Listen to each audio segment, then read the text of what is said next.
Good morning friends. આજે હું ફરીથી મારા ટેરેસ ગાર્ડનની ફરીએ આપણે થોડુંક. આ બીલીનો ઝાડ છે, હજુ મેં વાવ્યું નથી પણ એમાં ને એમાં જ સરસ ગ્રોથ થયા કરે છે. પછી આ બાજુ બીજા નાના તુલસીના સોના, જે નીચે પર્પલ કેબીજ,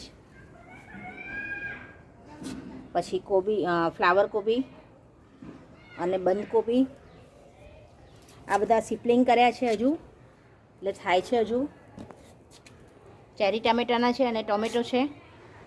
ઉપર ફુદીનો, મરચાં, પછી આમાં ગોટાના નાખ્યા છે હજુ સિપલિંગ. આ મારું ચીકુ પર સરસ ચીકુ બેસે છે, જુઓ. આ બે અહીંયા બેઠા છે. બીજા ક્યાં ગયા? બીજા આ અહીંયા છે, આ બાજુ ઉપર છે. પછી આ મારું સૌથી સારામાં સારું વાલું હલ્દી કુમકુમ. પછી એની પાછળ છે લીંબુ. આ 12 લીંબુ છે અને હંમેશા આપણે જ્યારે કુંડામાં વાવવા હોઈએ ને ત્યારે 12 લીંબુ અને નાના એના પાન નાના હોય ને એવો જ પ્લાન્ટ નર્સરીમાંથી સિલેક્ટ કરવો. જો તમે મોટા પાનવાળો લીંબુનો છોડ લેશો ને, ભલે એને ત્યાં 1-2 લીંબુ લાગેલા હશે, પણ તમારા ઘરે આવીને પછી લીંબુ થવાની શક્યતાઓ બહુ જ ઓછી હોય છે એમ. એટલે જ્યારે આપણે કુંડામાં કરવું હોય ને, પ્લસ મેં આ કુંડું છે 18x18નું કુંડું કરેલું છે મારું. એ ફ્રૂટના જે કુંડા છે ને એ બધા મારા મોટા છે, શાકભાજીના અને ફ્રૂટના. પછી આ મારો ટામેટાનો છોડ, આ તો બધાએ જોયો જ છે. એ છતાંય હજુ ફરીથી 2-3 વાર હાર્વેસ્ટ કરે, હજુ એની ઉપર ટામેટા સખત લાગ્યા જ કરે છે. ઘણા બધા ટામેટા છે. આ બાજુ છે, અહીંયા નીચે છે હજુ અમારો બ્રોકોલી. આ ટામેટાના સિપલિંગ કર્યા છે. આ ગોટા, આ ઇન્સ્યુલિનનો પ્લાન્ટ, આ ફુદીનાનું સિપલિંગ કર્યું છે. આ પર્પલ હાર્ટ, ગ્રીન ટી, આ શો માટેના, અને સાથે આ આપણે આને શું કહેવાય, પામ નહીં, એરિકા પામ. હા, આમાં તુલસી છે. પછી આની સાથે હજુ મેં મધુમાલતી નાખી છે, હવે ધીમે ધીમે વધશે. આ યલો આપણે સૂરજમુખીની પ્રજાતિનું એક પ્લાન્ટ છે. એની ઉપર નાના નાના યલો કલરના જ આવા સૂરજમુખી જેવા જ ફૂલ આવે છે, પણ એકદમ નાના નાના હોય. આ સુકાયેલું ફૂલ એક પડ્યું છે મારી પાસે આમાંથી. આ મારો મરીનો, આ સલાડના પત્તા, આ મરી.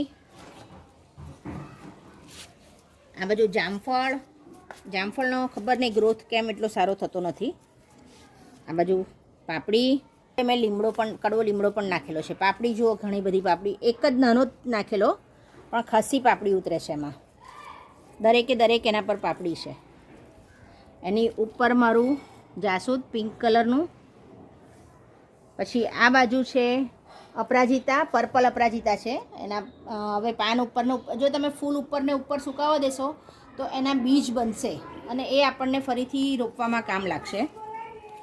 આ છે મોગરો શિયાળામાં મને ખબર નહીં, મારા નથી અત્યારે ફૂલ આવતા, વચ્ચે આવતા હતા, હમણાં અઠવાડિયાથી બંધ થઈ ગયા છે.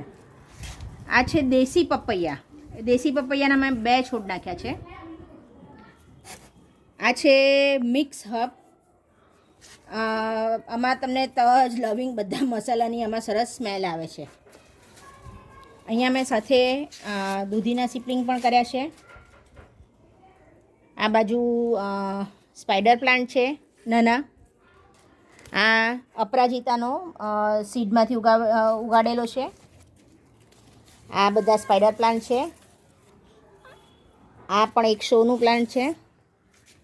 પેલી બાજુ ઉપર એ લીંડી પીપર, ગંઠોડા આપણે જે કહીએ તે, ગંઠોડાના પ્લાન્ટના જે મૂળ અને ડાળીઓ આવે એને ગંઠોડા થાય, અને આ જે એનું ફ્રૂટ છે એને લીંડી પીપર તરીકે આપણે વાપરીએ છીએ. શરદીમાં, કફમાં ને બધામાં ખાસ કામ લાગે છે. આ ગરમ પ્રકૃતિનું હોય. આ બાજુ પતરવેલના પાન પાછા ફરીથી બીજા, પેલી બાજુ તો નાના છે જ. મધુમાલતીની જોડે. આ બીજા પ્લાન્ટ, એની જોડે નીચે ફુદીનો છે. તમે જુઓ ફુદીનો મારો કેટલો સરસ અને અદ્ધર ઊભો જ થાય છે, નીચે જમીનમાં ફેલાઈ જાય એવી રીતનો નથી થતો. આ મારો કાકડીનો પ્લાન્ટ છે. આમાંથી અમે કાકડી હમણાં 2 દિવસ પહેલાં જ હાર્વેસ્ટ કરી અને હજુ એમાં ફૂલ છે. આ છે 12 માસી હાઇબ્રિડ, એટલે આના ફૂલ પાતળા ને નાના નાના હોય સરસ. પેલી ઝૂકી છે, હજુ એકે આવી નથી, મેં ખાધી નથી એના પરથી. આ છે દૂધીનો પ્લાન્ટ અને આ બાજુ મારા બધા સિપલિંગ ને બધું છે અને બધા જ ઓર્નામેન્ટલ પ્લાન્ટ કહો કે આપણે ઓક્સિજન પ્લાન્ટ કહો એ રીતનું છે. આ ડ્રેગન ફ્રૂટનો પ્લાન્ટ છે અને હજુ રોપવાનો બાકી છે, પણ લગભગ 3-4 મહિનાથી આ રીતે બેગની અંદર જ વધ્યા કરે છે એની મેં.